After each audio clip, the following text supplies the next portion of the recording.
Rohidin Mersyah, Gubernur Bengkulu sekaligus calon gubernur incumbent, terjerat operasi tangkap tangan dan ditetapkan sebagai tersangka oleh Komisi Pemberantasan Korupsi terkait pungutan pegawai untuk pendanaan Pilkada 2024. Meski telah ditetapkan sebagai tersangka, Rohidin Mersyah ternyata masih bisa mengikuti Pilkada 2024. Ketua KPU Muhammad Afifuddin menegaskan, mengacu pada peraturan KPU nomor 17 tahun 2024, Rohidin Mersyah masih bisa dipilih saat pemungutan suara pada 27 November 2024 esok. Bahkan, Rohidin Mersyah dapat ditetapkan sebagai gubernur terpilih jika menang pilkada dan dilantik sebagai gubernur.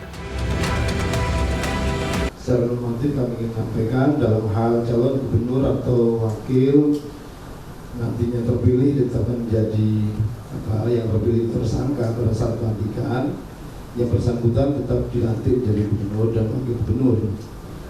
Dalam hal calon gubernur dan wakil gubernur terpilih ditetapkan menjadi terdakwa pada saat pelantikan, yang bersangkutan tetap dilantik. Nah, dalam hal calon gubernur dan wakil gubernur terpilih tetap menjadi terpidana berdasarkan putusan pengadilan yang telah berlangsung tetap pada saat pelantikan, yang bersangkutan tetap dilantik atau wakil gubernur di saat itu juga diberhentikan sebagai gubernur dan wakil gubernur. Jadi kalau sudah terpidana. Namun yang ingin kami highlight, status hukum tersebut menjadi domain dari penegak hukum, bukan di KPU. Lantas mengapa tersangka OTT KPK masih bisa maju dalam pemilu kada? Mengapa tersangka tidak dapat didiskualifikasi atau dibatalkan dari pencalonan? Lalu apakah pengumuman status hukum di TPS cukup memadai bagi publik karena informasi tersebut baru diperoleh pemilih saat akan menggunakan hak suaranya di TPS? Tim TV One mengabarkan.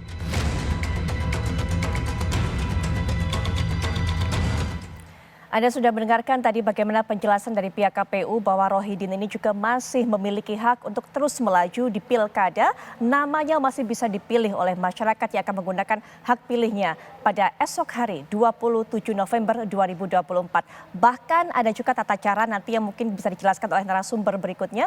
Bagaimana kemudian jika nama Rohidin ini dipilih terbanyak oleh masyarakat dan juga terpilih sebagai gubernur Bengkulu. Sebelum saya akan perkenalkan para narasumber, saya akan bawa Anda juga untuk bisa melihat aliran dana dari kasus ini. Apalagi kalau mungkin Anda juga sempat melihat bagaimana pernyataan dari Rohidin ini di depan rekan-rekan media, masih begitu percaya diri ia untuk bisa memenangkan pilkada kali ini. Nah, kita lihat modus dugaan Gubernur Bengkulu mengumpulkan uang korupsi di mana para kepala dinas ini melakukan pemotongan anggaran alat tulis kantor, pemotongan perjalanan dinas, pemotongan tunjangan pegawai, pencairan honor pegawai tidak tetap dan guru tidak tetap sebesar Rp1 juta per orang. Dan ini semua diduga untuk membiayai kampanye dan juga proses pemenangan dari Gubernur Petahana Bengkulu, yaitu Rohidin yang terjerat OTT KPK.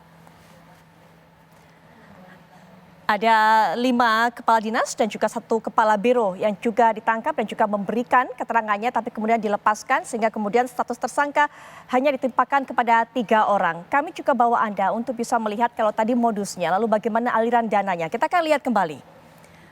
Uang 7 miliar rupiah dalam OTT Gubernur Bengkulu, uang ini diamankan dari 4 lokasi berbeda. Ada yang 120 juta rupiah ditemukan dari mobil Syarifuddin. Kemudian juga kita lihat di mana saja uang ini ditemukan, dalam mata uang rupiah, kemudian juga dalam mata uang USD, kemudian juga dalam mata uang SGD ataupun juga dolar Singapura dan juga dolar Amerika Serikat. Ada 370 juta juga ditemukan dari mobil Syarifuddin. Yang ditetapkan sebagai tersangka adalah Gubernur Petahana yaitu Rohidin, kemudian juga Sekda dan juga ADC. Ataupun juga ajudan dari Rohidin. Nah, ini dia 6,5 miliar rupiah yang tadi sudah sempat saya singgung. Dalam berbagai mata uang ada rupiah, ada dolar Amerika Serikat, ada juga dolar Singapura. Di rumah dan mobil ajudan gubernur yaitu Efriansyah. Ya. kita sudah sajikan data kepada Anda pemirsa bagaimana modus untuk mendapatkan uang tersebut yang diduga digunakan oleh Rohidin untuk proses pemenangannya dalam pilkada kali ini. Kemudian juga dari mana saja sumbernya. Nah, kita akan dengarkan bagaimana pandangan para narasumber melihat hal ini, termasuk juga kans dari Rohidin, bagaimana juga kemudian melenggang pada esok terpilih ataupun juga mendapatkan suara terbanyak dan menjadi pemenang dalam Pilgub Bengkulu. Apa kemudian konsekuensinya? Sudah hadir di samping saya, beliau merupakan pakar politik Universitas Indonesia, Dr. Aditya Perdana. Assalamualaikum warahmatullahi wabarakatuh. Selamat malam, Mas Adit. Malam. Baik, Mas Aditya menemani saya di studio, tapi ada juga 3 narasumber lainnya akan bergabung melalui daring. Yang pertama saya akan perkenalkan Komisioner KPU Republik Indonesia, Bapak Idam Holik. Assalamualaikum warahmatullahi wabarakatuh. Selamat malam, Pak Idam Holik. Waalaikumsalam warahmatullahi wabarakatuh. Selamat Baik. malam untuk semuanya. Iya, kemudian juga sudah bergabung dengan kita selaku Komisioner Bawaslu, Pak Puadi. Selamat malam, Pak Puadi. Selamat malam, Assalamualaikum. Waalaikumsalam warahmatullahi wabarakatuh. Kemudian juga sudah hadir bersama kita, yaitu selaku pimpinan KPK 2015 sampai 2019, Pak Saud Situmorang. Selamat malam, Pak Saud.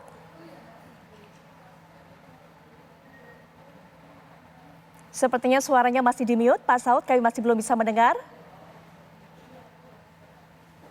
Baik, kami coba akan perbaiki kembali komunikasi kami dengan Pak Saud.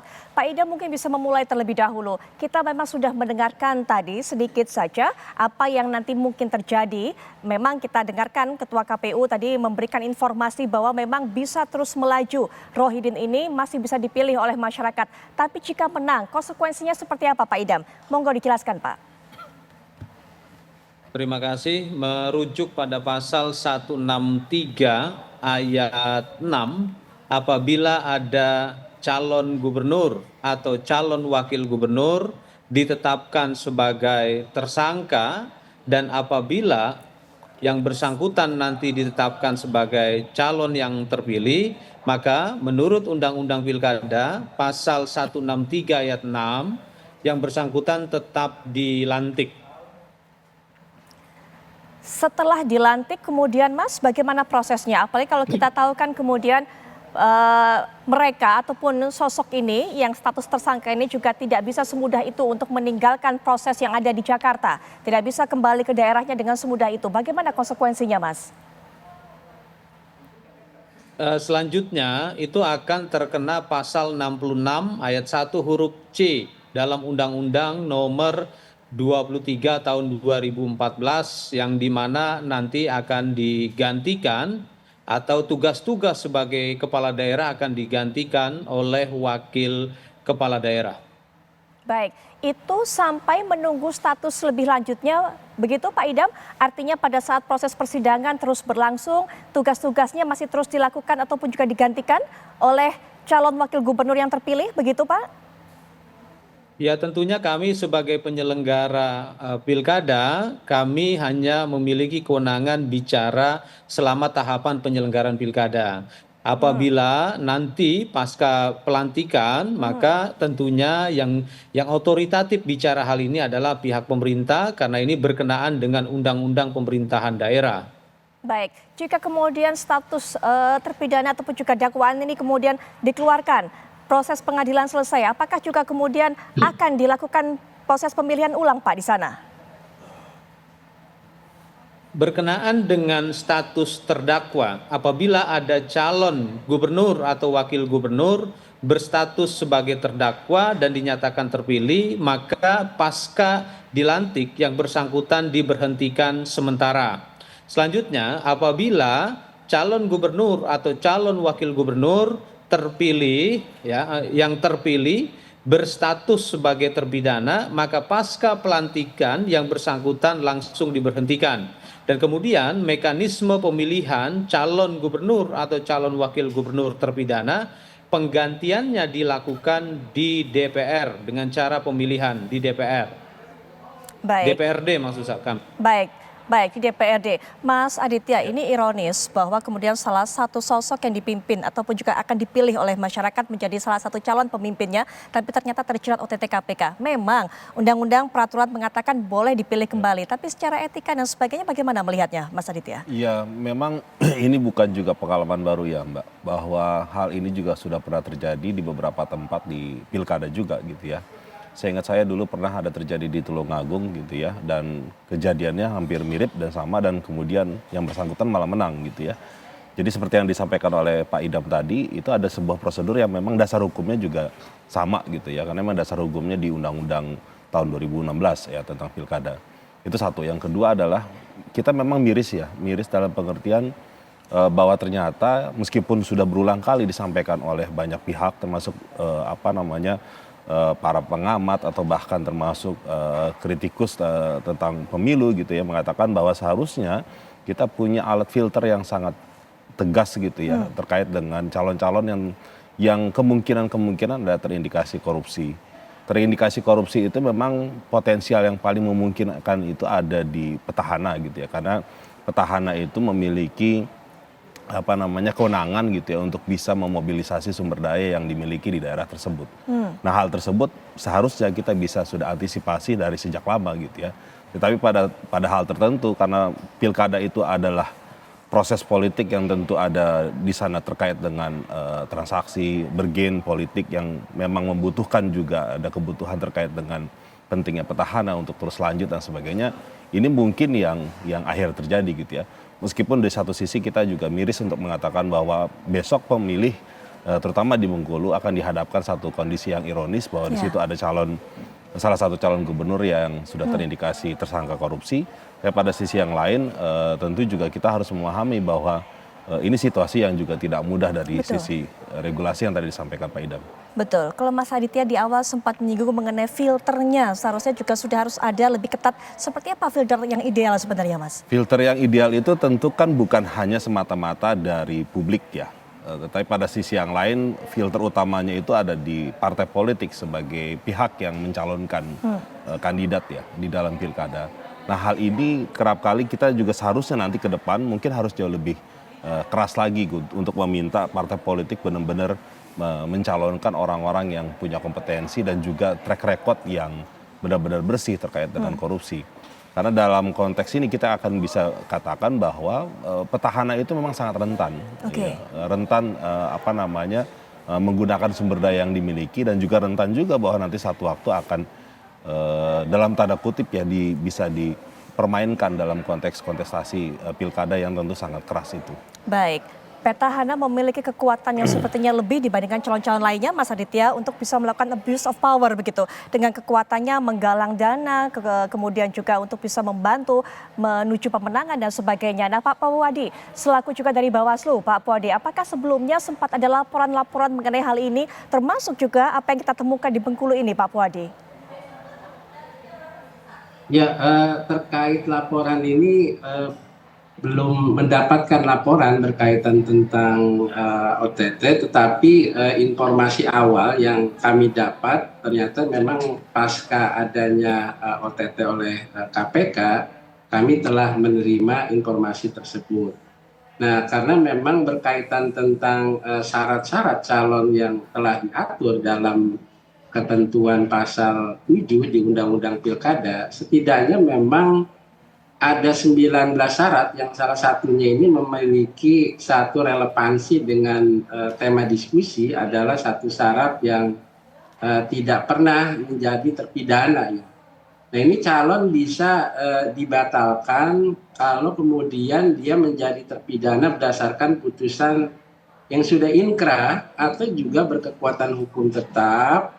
Dengan menjadi terpidana, maka calon menjadi tidak memenuhi syarat.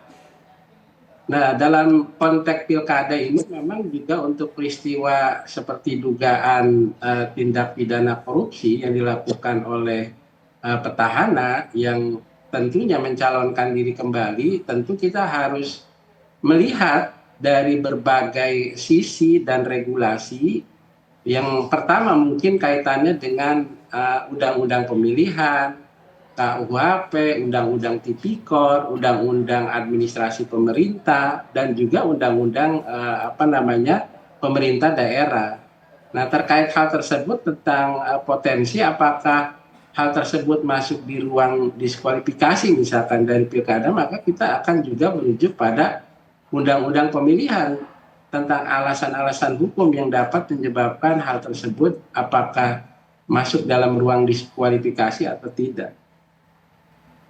Baik, nanti kita akan jeda sejenak. Setelah jeda juga kita akan bahas kelanjutannya dari temuan Pak Saud juga sewaktu masih menjabat. Bagaimana praktek-praktek seperti ini dilakukan, terutama tadi Mas Aditya sudah katakan ada kemudahan-kemudahan yang dimiliki oleh para calon-calon yang berasal dari petahana. Pak Idam Khalid juga akan bisa menjelaskan kepada masyarakat yang mungkin masih belum mengerti apakah kemudian pada saat esok akan diberikan informasi secara total, secara komprehensif mengenai siapa saja para calon yang dipilih, termasuk juga bagaimana status mereka apabila mereka menjadi tersangka. Nanti kita akan bahas lebih lanjut sesaat lagi.